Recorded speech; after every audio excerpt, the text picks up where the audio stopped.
Bonjour et bienvenue dans ce bilan culturel du mois d'août 2023. J'ai pas mal lu en août puisque je suis retournée à la bibliothèque. Quelle formidable invention que la bibliothèque. Donc j'ai emprunté quelques livres que j'ai lus, ce qui est cool. J'ai été aussi beaucoup en vacances en août, donc forcément j'ai pas mal lu, beaucoup plus que ce que je lis en temps normal, et ça faisait bien longtemps que j'avais pas autant lu. Et c'est plutôt cool comme sensation, je dois dire. J'ai vu quelques films aussi, donc c'est parti. Le mois d'août a commencé avec Marguerite Duras, Moderato Cantabile. Je pense que je suis complètement passée à côté de ce livre. C'est le mot. Je sais pas. Je pense que ouais, non, il y a un truc qui m'a échappé. Je pense que je suis pas une personne assez littéraire pour en saisir la qualité, justement en termes de littérature, parce que vraiment pour moi c'est juste un féminicide romancé. Enfin, je l'ai lu en entier avec attention, mais vraiment j'ai pas été. Non, je pense que je suis passée à côté. Ensuite, en août, j'ai regardé la saison 1 de Andor, qui est une série dérivée de l'univers Star Wars sur Disney+. Une merveille. Une merveille. Ça faisait longtemps que les séries Disney+ m'avaient pas autant, enfin qu'en tout cas les nouvelles propositions de Disney sur Star Wars m'avaient pas autant frappé et prise et tout. Là, je trouve que c'est vraiment très bien. C'est bien joué, c'est bien porté, les décors, la musique et tout, bon ça c'est toujours, en tout cas généralement très très réussi. Donc ça, là-dessus, ça déçoit pas, mais je trouve que dans l'intrigue, dans les enjeux, vraiment dans ce qui se joue, c'est vraiment très réussi. En fait, c'est ce qui se passe avant Rogue One. Rogue One, c'est un film qui avait été aussi l'un de mes préférés des sorties cinéma de Disney Star Wars, et franchement, je trouve que c'est vraiment réussi et c'est assez mature. On est moins dans quelque chose de gentillet, d'enfantin et tout. Je trouve que c'est vraiment très très bien. J'ai toujours pas regardé la dernière saison de The Mandalorian, qui est une série que j'aime beaucoup aussi, mais qui, pour le coup, me plaît beaucoup. Mais je trouve, en comparaison avec Andor, reste plus enfantine que Andor, qui est vraiment mais très très bien. L'intrigue, elle est super. Il y a des vrais enjeux, quoi. Dans l'histoire, globalement, de l'univers Star Wars et dans l'histoire de la rébellion et tout, la rébellion, je trouve que vraiment, il y a un enjeu. Ça raconte des choses hyper intéressantes et qui nous donne des éléments concrets, satisfaisants, qui font avancer l'histoire, ou en tout cas, ce qu'on en sait.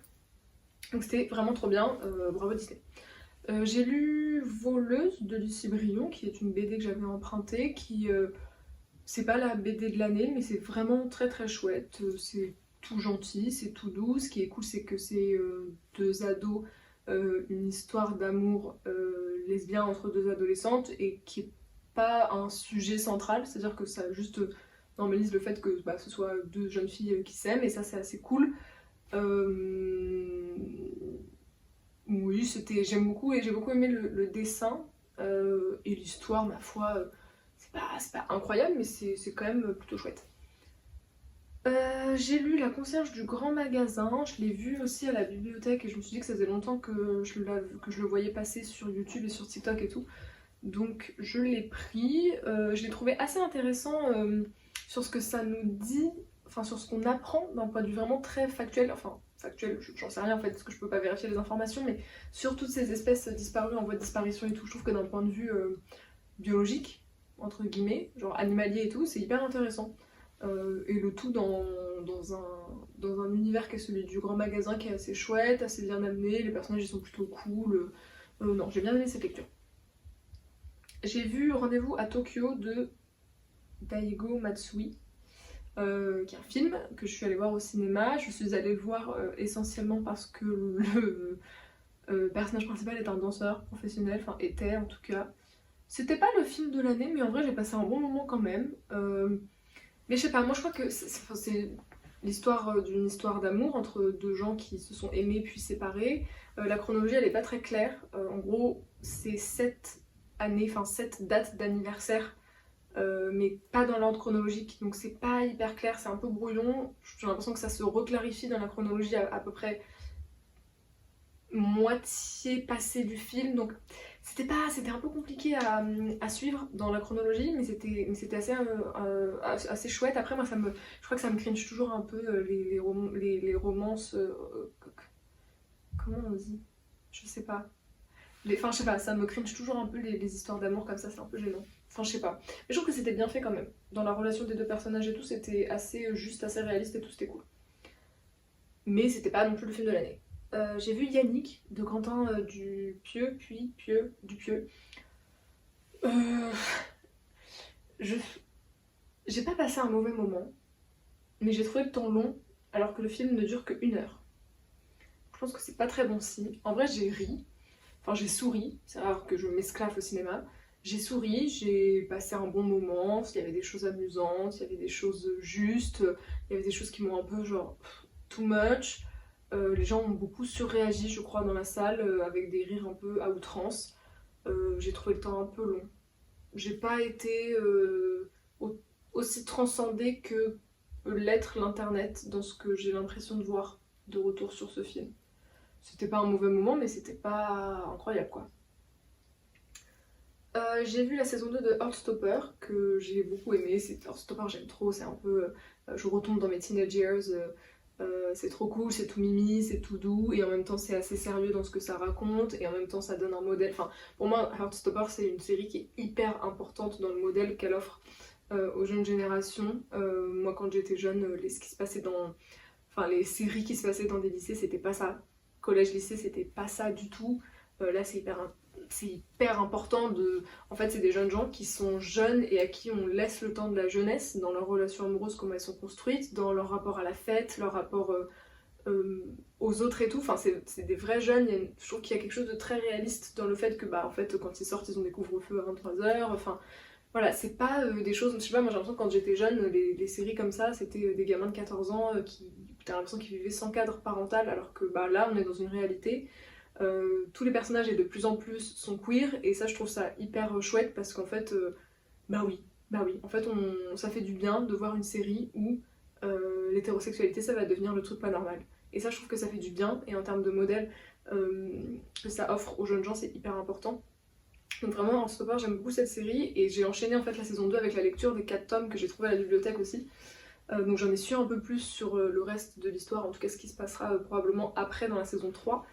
Et j'ai trouvé ça trop chouette de voir que. Alors il y a la modification sur un personnage notamment, mais en fait, si je me trompe pas, Alice Oseman, elle est dans l'écriture de la série.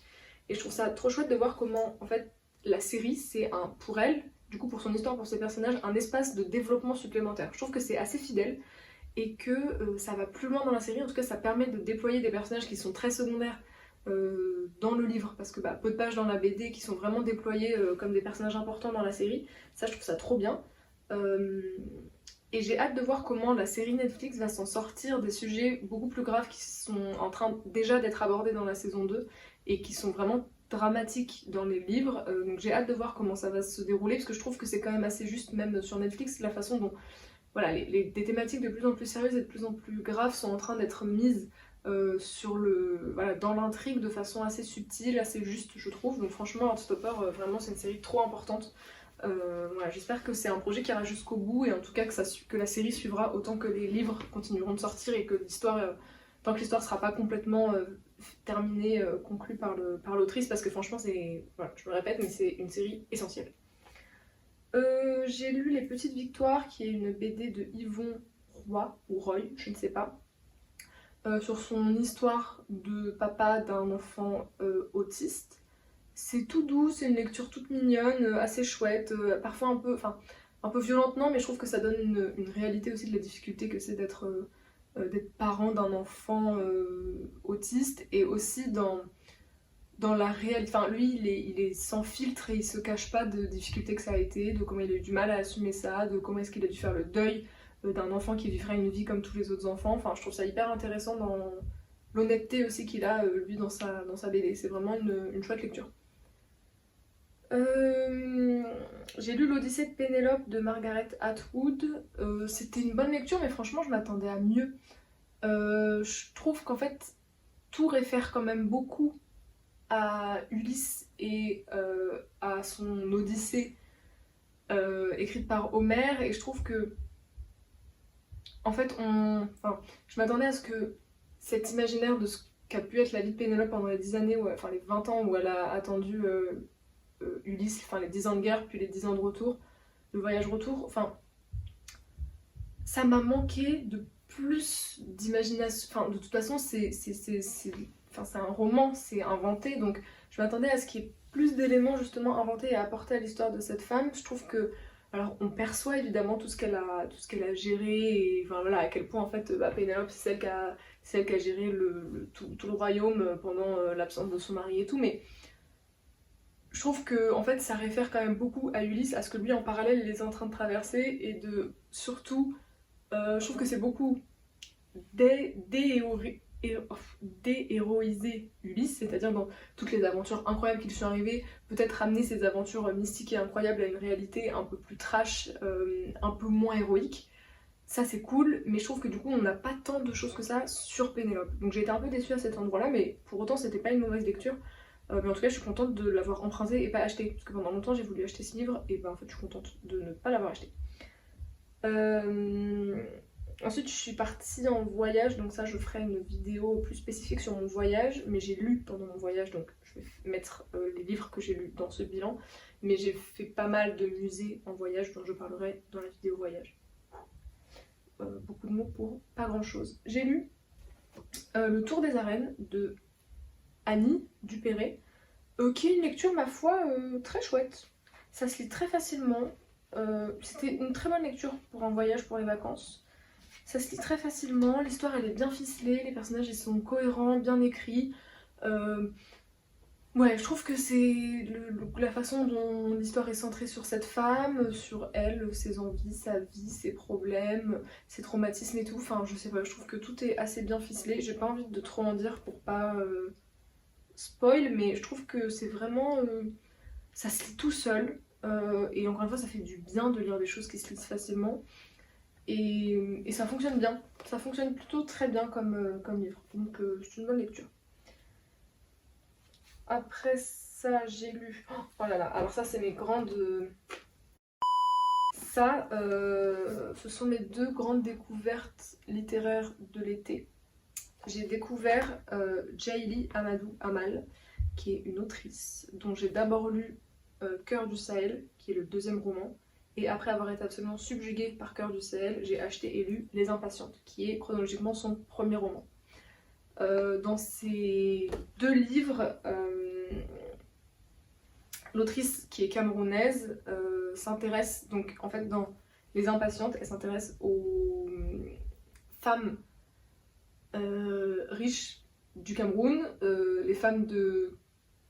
Alors, attendez, il faut que je réfléchisse. C'est la communauté musulmane camerounaise, toutes les femmes et les filles notamment de ces grandes familles riches musulmanes camerounaises. Et dans Le Cœur du Sahel, elle s'intéresse à leurs domestiques. C'est assez incroyable. Celui-là est beaucoup plus violent. Je mets beaucoup plus de trigger warning sur Les Impatientes que sur Le Cœur du Sahel, qui est pas non plus une lecture facile, mais qui est quand même, je trouve, moins violent. Celui-ci il est divisé en 3 parties qui s'intéressent à l'histoire de 3 femmes, 3 jeunes femmes qui vont être mariées. Celle du milieu, son histoire est extrêmement violente, donc je mets des gros trigger warnings quand même dessus parce que ça a été une lecture très dure. Mais j'ai trouvé que la façon d'écrire de cette femme était absolument incroyable. Même chose, ça se lit avec une grande facilité. Mais en même temps c'est des belles phrases, c'est pas non plus une écriture trop simpliste. Là-dessus c'est violent mais moins trash je trouve, et je trouve que ouais, ça dépeint une réalité qui n'est pas une réalité que je connaissais, qui est essentielle qu'il est essentiel d'écrire. Enfin, c'est une histoire qu'il est très important d'écrire et que cette autrice se charge d'écrire. C'est vraiment incroyable, ça m'a beaucoup marqué comme lecture et ça m'a beaucoup plu. Et c'est ouais, je suis vraiment très contente d'avoir pu découvrir cette autrice. J'ai hâte de voir la suite de son œuvre, parce que c'est une grande dame, une grande femme. Et les illustrations de cette édition sont absolument magnifiques également. Voilà. Ensuite, que j'avais emprunté à la bibliothèque, j'ai lu La fille de la supérette de Sayaka Murata. C'est un livre japonais qui a fait assez sensation au Japon quand il est sorti. Il a eu pas mal de prix, il a battu pas mal de records et tout. C'est une femme qui l'a écrit. Moi, je n'ai pas trouvé ça incroyable. Je trouve que le postulat de base de ce personnage, donc de cette femme qui comprend pas en fait les codes de la société, comprend pas comment vivre en tant qu'être humain, et donc elle est donc employée de supérette. Et en fait, pour elle, sa routine de vie d'employée de supérette, c'est la seule chose qui la raccroche un peu à la vie des gens normaux, puisque autrement, sans cadre, sans rigueur, sans truc automatique, elle comprend pas le monde et la vie et comment ça fonctionne. Et donc ce postulat de base, moi je le trouvais hyper intéressant. Ça aurait pu être hyper intéressant sur la façon de développer ce personnage et son histoire et tout, mais j'ai pas du tout aimé les tournants que ça a pris. Enfin moi ça m'a pas... Non, j'ai pas trouvé ça incroyable, j'ai trouvé ça vraiment bof. Y a un homme après qui rentre dans l'équation et tout, et enfin... Je sais pas, j'ai pas du tout été convaincue par la façon dont les éléments ont tourné, la tournure qu'ont pris les éléments. Enfin voilà, bref, on a compris. J'ai lu ensuite Les Hirondelles de Kaboul, mon premier livre de Yasmina Khadra. Je l'ai trouvé dans la bibliothèque de mes parents. Et ça faisait longtemps que je voulais découvrir son écriture à Yasmina Khadra, donc c'est chose faite. C'est difficile, je pense qu'encore une fois ça rejoint le fait que je suis pas une personne assez littéraire pour pouvoir apprécier la grande littérature, je sais pas, mais en tout cas de la littérature. En fait son écriture elle est hyper poétique, qui fait que les phrases elles sont très longues et que parfois on perd le sens de la phrase. Et moi je suis pas assez grande lectrice je pense pour apprécier une écriture poétique, parce que j'en suis encore à me dire, bah en fait moi j'aimerais juste un peu facilement comprendre les phrases que je lis. Alors je l'ai lu, ça m'a pris un peu, en fait disons que ça m'a pris beaucoup de temps pour un livre de 200 pages quoi. Qui fait quoi? Ouais, même pas, 150 pages, ça m'a pris beaucoup de temps. Parce que moi j'apprécie les histoires je crois quand je lis plus que l'écriture, donc c'est vrai que je l'ai lu en voulant comprendre ce que ça racontait et moins en prenant le temps d'être contente de savourer la belle écriture poétique. Je n'en suis pas du tout là dans mon parcours de lectrice. Moi les livres où les phrases elles sont très longues, où c'est très poétique et où il y a des mots que je comprends pas, je suis pas hyper convaincue. Je l'ai lu quand même et j'étais très contente de le lire, c'est une histoire qui est importante, encore une fois, c'est vraiment...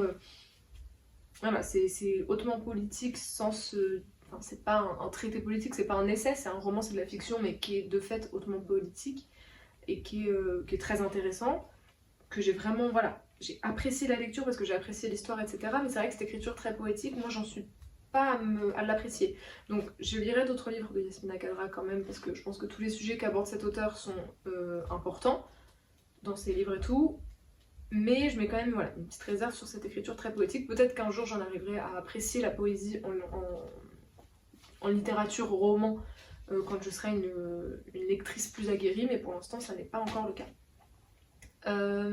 J'ai vu Imagine Dragons en concert, c'était assez incroyable. On était un peu loin, donc j'ai pas vu grand chose, heureusement qu'il y avait des écrans. J'ai moins pleuré que l'année dernière quand j'ai vu Imagine Dragons au Lollapalooza où j'étais au bout de ma life. Là j'ai moins pleuré, je pense que j'étais préparée beaucoup mieux préparée que l'année dernière à être extrêmement touchée. L'année dernière je m'attendais pas, en fait je me rappelais pas, je crois que j'étais aussi touchée par ce chanteur et par son groupe et sa chanson, sa musique et tout, enfin leur musique. Là je m'y attendais, donc j'ai quand même moins chialé, ça a été émotionnellement moins rude et dur, mais c'était vraiment trop bien, c'est trop beau. En fait je les aime trop, j'aime trop Imagine Dragons, j'aime trop leurs chansons, j'aime trop ce qu'ils font, je les aime trop sur scène, je trouve qu'ils donnent vraiment de ouf. Le chanteur Dan Reynolds il est incroyable, non vraiment j'ai beaucoup apprécié ce moment, bien que la Défense Arena soit la pire salle au monde. J'ai eu la chance quand même dans ma vie de faire plusieurs concerts dans différentes salles, j'ai jamais vu une organisation aussi scandaleuse, c'est très mal organisé, ça en est même dangereux, vraiment je trouve premier degré, ça très grave. La Défense Arena, franchement, et ça me saoule de me dire que bah, en fait on peut rien faire sur le fait que c'est nul parce qu'il y aura toujours des chanteurs et chanteuses, des grands artistes qu'on voudra voir dedans et on ira toujours les voir, ce qui est normal, mais du coup bah, en fait il n'y a rien qui changera jamais alors que c'est vraiment très grave comme organisation, mais ça me fait dire ceci dit que prochain concert à la Défense Arena, je me pose pas la question, je prends pas de fausse. Vu comment est organisé l'accès en fausse, jamais la life, même fausse or, franchement, je ne prendrai pas de fausse à la Défense Arena. Je dis ça, mais on en reparle dans un an, si jamais. Mais je sais pas, j'ai trouvé ça vraiment pas cool et grave et dangereux comme organisation. Mais en tout cas, le concert n'a pas empêché que le concert était absolument incroyable et que nous l'avons apprécié tout autant, bien qu'on en a bien lièche avant. J'ai lu Algérienne 1954-1962, c'est une BD qui s'intéresse aux femmes pendant la guerre d'indépendance algérienne. J'ai trouvé ça bien mais pas incroyable. Ce que je trouve cool c'est que ça expose de façon objective, je sais pas, enfin ça n'existe pas l'objectivité, mais en tout cas de façon assez neutre, différents, je vais pas dire point de vue, oui, bah oui, différentes perceptions, réceptions, points de vue sur ce conflit du côté des femmes en France, du côté des hommes, enfin des femmes françaises, des hommes français, des femmes algériennes, enfin parce que c'est un conflit un peu tabou en France, la guerre d'indépendance algérienne. Donc là je trouve que voilà, ça à son endroit, ça quand même expose des différents points de vue de façon un peu neutre.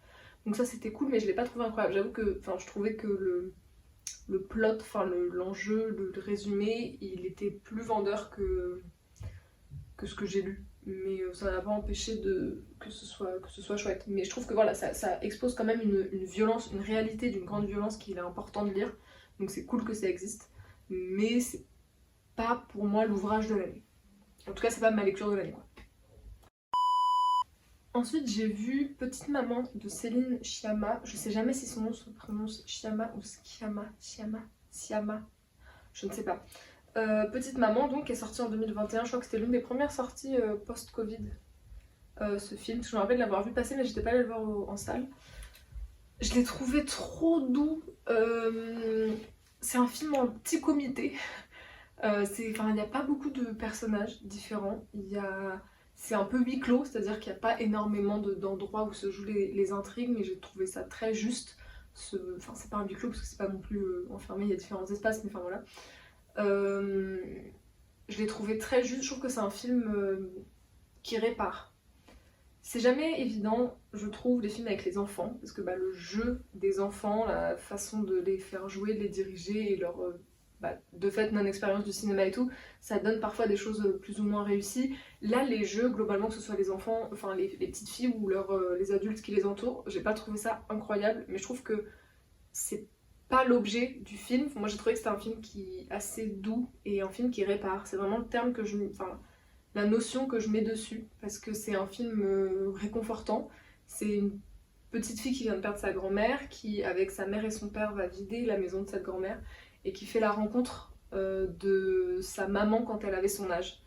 Et je trouve ça, je trouve qu'en termes de réconciliation, de comment est-ce qu'en tant qu'enfant on fait son deuil, quand on peut pas mettre forcément des mots sur ce qu'on ressent, comment est-ce qu'en tant qu'enfant, tous les secrets qui nous entourent, tout ce que les parents tout ce que les adultes en tout cas qui nous entourent ne nous disent pas, comment est-ce qu'on vit avec le secret, avec le non-dit, avec le mal-être aussi de son parent qui a perdu son parent, qui est en position de vulnérabilité, tout ça. Je trouve que c'est assez juste sur toutes ces réflexions-là et que vraiment, ouais, c'est un film un peu doudou, un peu cocon, je trouve, qui est assez réconfortant. Ouais, et je le trouve à cet endroit assez juste, même si, en vrai, les scènes sont belles, il y a vraiment des belles scènes, mais en termes de cinématographie, c'est pas exceptionnel, en termes de jeu, c'est pas exceptionnel, mais pour autant, moi, c'est un film ouais, que je garde dont j'ai envie de prendre soin aussi, un film un peu cocon, quoi. J'ai lu Une place de Annie Ernaux. C'est pas du tout une place que j'ai lu, c'est une femme. Pourquoi est-ce que j'ai noté une place? C'est Une femme que j'ai lu d'Annie Ernaux. C'est le livre qu'elle écrit sur sa maman. Je connaissais pas du tout Annie Ernaux. J'ai trouvé 2 livres, Une femme et l'événement d'Annie Ernaux à la bibliothèque que j'ai pris parce que je voulais découvrir son écriture, sa littérature. J'ai beaucoup aimé. J'ai vraiment beaucoup aimé sa façon d'écrire. Entre le roman et entre la fiction et la réalité un petit peu, comment est-ce qu'elle écrit, qu'elle est en train d'écrire aussi dans Une femme.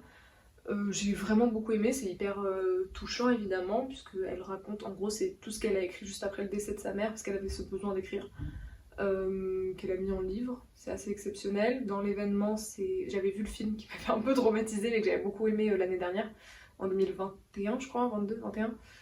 Le film qui est tiré de ce livre, si j'ai bien compris, c'est son histoire d'une femme qui avorte à l'époque où l'avortement n'est pas légalisé en France. Même chose, c'est un peu de l'ordre de documenter une expérience personnelle et en même temps en faire une expérience de littérature. Elle dit une phrase, attendez, il faut que je vous retrouve parce que je l'ai notée, elle dit une phrase assez juste qui je trouve résume assez bien son écriture et sa littérature et ce que j'apprécie dans les 2 livres que j'ai lus. Un instant. Dans l'événement, à la fin du livre, elle dit « Les choses me sont arrivées pour que j'en rende compte ». C'est un bout de la longue phrase qu'elle dit, d'un paragraphe qu'elle écrit en tout cas à ce sujet. Et je trouve que c'est assez juste, ce truc de « Les choses me sont arrivées pour que j'en rende compte ». Et je trouve que c'est ce qui, moi en tout cas, m'a plu dans les 2 livres que j'ai lus d'Annie Ernaux. Donc j'ai vraiment envie de plonger sa bibliographie et d'aller lire davantage de livres de cette femme.